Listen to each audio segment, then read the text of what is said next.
Assalamualaikum dan salam sejahtera.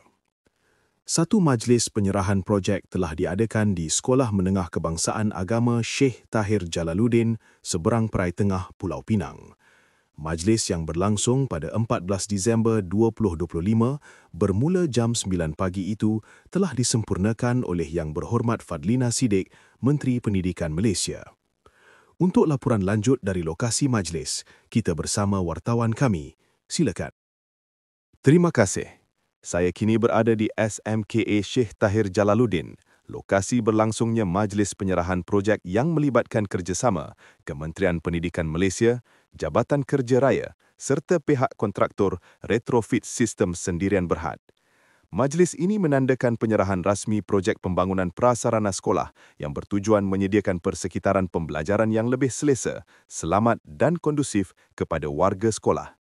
Majlis telah disempurnakan oleh Yang Berhormat Fadlina Siddiq, Menteri Pendidikan Malaysia, yang turut menekankan komitmen berterusan kerajaan dalam memperkasa sektor pendidikan negara.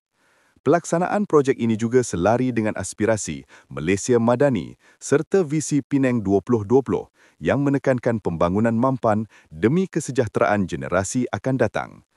Majlis berlangsung dalam suasana tertib dan penuh bermakna serta diharapkan dapat memberi manfaat besar kepada seluruh warga sekolah. Kembali ke studio.